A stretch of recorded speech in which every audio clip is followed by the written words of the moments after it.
resultados. Então, quando eu falo em colocar em perspectiva o que é importante para os cidadãos, eu também estou colocando em perspectiva a ideia de manter parte das coisas que funcionam. E isso significa também não abrir mão dos elementos burocráticos que fizeram com que, bem ou mal, as coisas funcionassem até aqui. Vocês veem nesse contexto de crise internacional, apesar de todo mundo falar mal dos governos, foram os governos que salvaram o mundo, literalmente, né? Isso mostra que a administração pública não é algo a ser abandonado, mas é algo a ser repensado, ajustado, aprimorado. E é nesse sentido que eu estou falando aqui. E por fim, um recado que eu acho que é para todos nós prestarmos atenção, né? Isso vale para pessoas, mas eu acho que precisa ser um objeto de atenção também por parte das administrações públicas. O conhecimento, ele é conquistado, né? Ele não é projetado. E me parece um movimento muito interessante, complexo, contraditório e incômodo o fato de que o investimento em ações de marketing tem crescido em todos os níveis de governo. Então, não é fazer a coisa certa, é preciso que as pessoas saibam que eu fiz a coisa certa. E aí você tem verdadeiras obras de ficção, né? Coisas belíssimas que são feitas assim do ponto de vista televisivo, principalmente, né? Acho que já tem até cursos de formação específico de diretores e atores e locutores, etc., para atuar nas peças publicitárias, que descrevem uma administração pública que não é aquela que o povo precisa, mas é aquela que rende votos. Eu acho que isso é uma coisa que a gente tem que repensar, porque me parece que muito poderia ser direcionado em termos de recursos para a execução de coisas que realmente interessassem a população de uma maneira mais ampla. Tá? Agradeço a todos, estou aberto a perguntas. Obrigado. E vamos abrir a discussão para, se alguém, nós sabemos que já está bastante adiantado o nosso horário, mas nos colocamos à disposição para algum questionamento, alguma pergunta que queira ser feita ao palestrante. Acho que as pessoas poderiam, aqui, eu gostaria que as pessoas se identificassem para que os demais colegas pudessem ouvir. E as perguntas fossem objetivas, por favor. Sim. Dá só um minutinho que depois... Guaraci? Ok. Meu nome é Guaraci Aguiar, eu sou conselheiro da Agência Reguladora do Serviço Público Delegado do Estado do Ceará e queria me prender àquela questão do engessamento da administração pública. Nós sabemos que hoje em dia qualquer concurso ou qualquer licitação demora, é protelado, quer dizer, é um tempo excessivo por conta do excesso de controles por causa da fraude. Eu me recordo, há muito tempo atrás, um amigo meu era solteiro, foi tirar um financiamento na Caixa Econômica para comprar a casa, exigiram dele, porque ele era solteiro, estava noivo e ia casar, mas exigiram dele a declaração de duas pessoas dizendo que o conhecia que ele era solteiro. Quer dizer, a palavra das duas pessoas vale, a dele não. Então, quer dizer, se começa a engessar com controles excessivos e termina engessando realmente a administração pública. E a minha pergunta, professor, é o seguinte: como modular isso de maneira que dificulte a fraude, mas também não engesse a administração pública?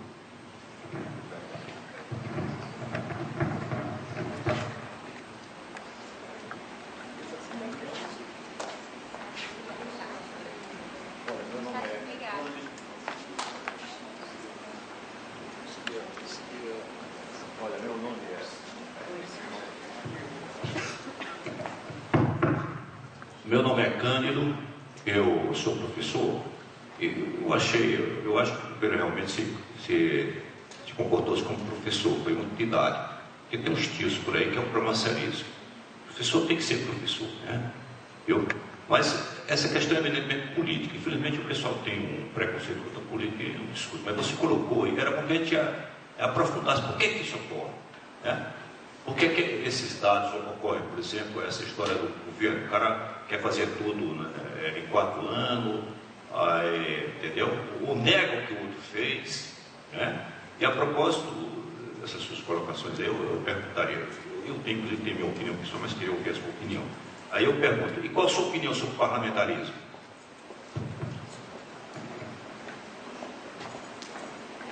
Luiz.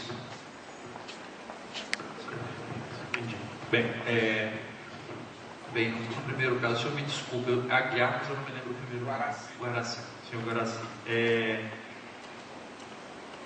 Existem elementos, claro, históricos que nós não podemos negar com relação à administração, né?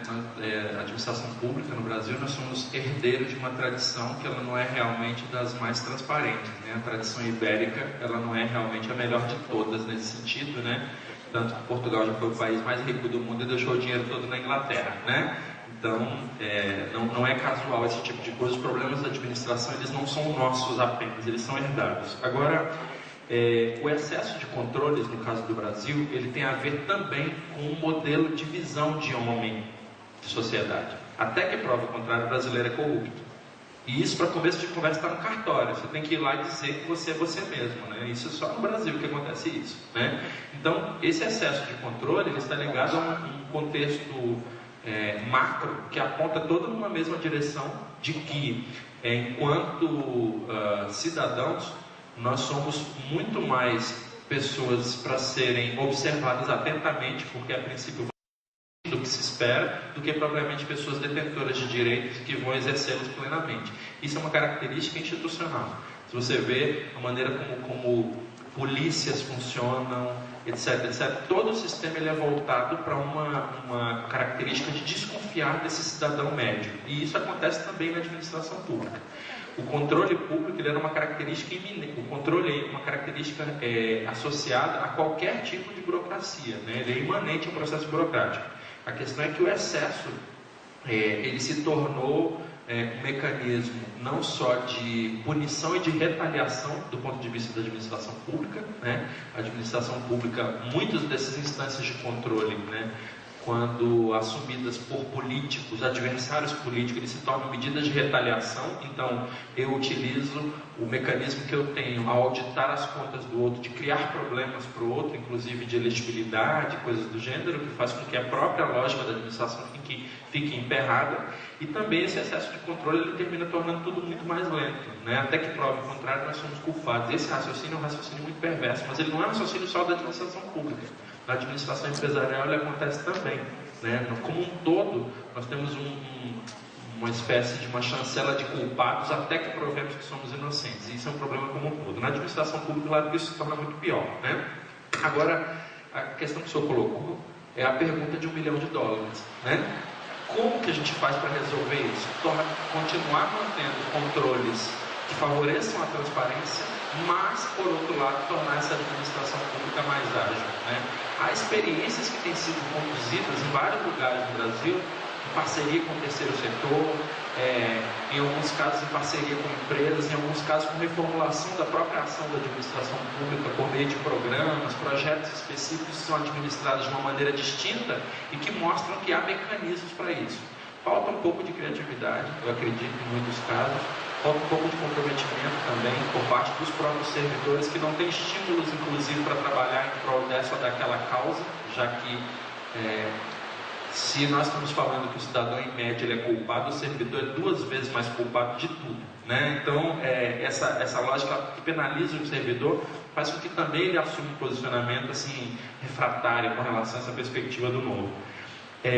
Só que não há, infelizmente no caso da administração, a gente não tem fórmulas claras a respeito de como fazer isso, né? Um raciocínio que me parece produtivo é pensar na ideia, como eu mencionei antes, de direcionar isso pelo cidadão e também de flexibilizar isso dentro do que pode ser flexibilizado. Por exemplo, contas. Eu não consigo flexibilizar isso, já que eu tenho uma série de instâncias que vão colocar esse tipo de coisa. Como é que eu faço com que esse processo seja mais ágil? Isso, eu tenho instâncias que me impedem do ponto de vista formal de agir, mas eu tenho outros mecanismos que eu posso fazer.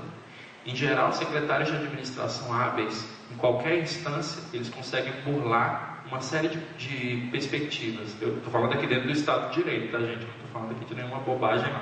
Eles conseguem burlar isso, mas falta um pouco de criatividade e também de proatividade por parte das pessoas envolvidas. Entre outras coisas, porque o conhecimento técnico que está nos burocratas, ele só é demandado ocasionalmente. A maior parte dos gestores que estão em posições de liderança, eles são políticos. e sendo políticos, eles não conhecem como mexer na máquina pública. E aí o engessamento acontece porque quem sabe o que deve ser feito não tem estímulo para procurar os caminhos. Por que eu vou fazer isso? E o processo ele se torna mais lento, mais moroso nesse sentido. Então não tem uma resposta muito clara, mas me parece que flexibilidade de um lado, criatividade, capacitação técnica são os elementos que me parecem um caminho para isso. E a gente, enquanto experiência, consegue sempre articular essas coisas em diversos níveis para gerar esse resultado positivo. Ok? Bem, com relação ao que o Cândido falou, o professor Cândido, né? Por que isso ocorre, né? A questão da descontinuidade das políticas públicas, né? Como eu recorro mais uma vez à história aqui, né, para falar que enquanto a maneira como a política brasileira se estabeleceu é uma representação de si própria, não é representação do povo, né? Nós temos historicamente partidos políticos que recorrem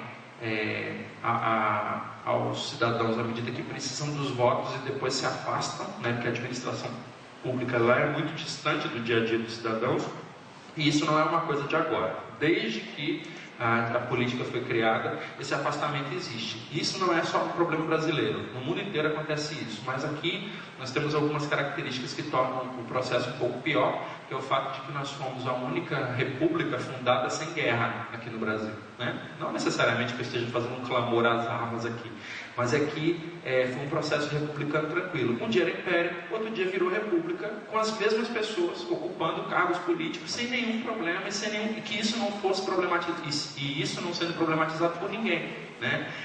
Como se fosse natural que as pessoas ocupassem aquelas posições políticas e representassem os interesses de antes como se fossem os de agora. E isso acontece realmente há muito tempo aqui no Brasil, né? Então, os partidos políticos em geral, eles representam a si próprios, não necessariamente as demandas da população, né? Raros são os políticos que fazem o processo de vir de Brasília ou vir das capitais e ir para sua base no interior para saber o que as pessoas acham, o que os seus eleitores acham. Raríssimos fazem isso, que é o que se espera dos políticos, em geral, porque a política ela se afasta desse dia a dia do homem comum. Bem, com relação à sua questão do parlamentarismo, né? Questão polêmica, né? O parlamentarismo, ele em tese, ele é um sistema mais inteligente do que o sistema presidencialista, em tese, porque significa que se aquele grupo que está no gabinete ele não consegue alcançar o resultado, ele cai e o outro grupo é colocado no lugar.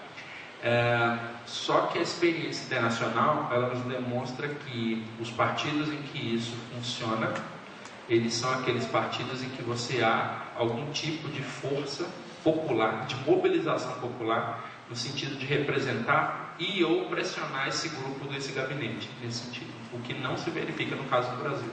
As cobranças populares, elas são muito tímidas em relação aos políticos em geral, etc. Então, a gente consegue ver um nível mais forte no nível municipal, mais do que no estadual e mais do que no federal. Só que, mesmo assim, há um distanciamento muito, muito grande por parte dos políticos, né, da população em geral. Então, o parlamentarismo, ele, embora seja um sistema que, em tese, ele seja mais racional, é preciso considerar as condições históricas do país. Eu tenho muitas dúvidas, eu, enquanto cidadão, se a gente conseguiria manter esse sistema aqui no Brasil funcionando a contento. Porque me parece que mesmo os aspectos relacionados ao presidencialismo, ele já tem problemas muito sérios, que é de afastamento do cidadão médio dos políticos. E, portanto, o sistema como um todo, ele funciona à revelia desses cidadãos. E me parece que, do ponto de vista parlamentarista, esse problema, eu mudaria o sistema e manteria as mesmas mazelas.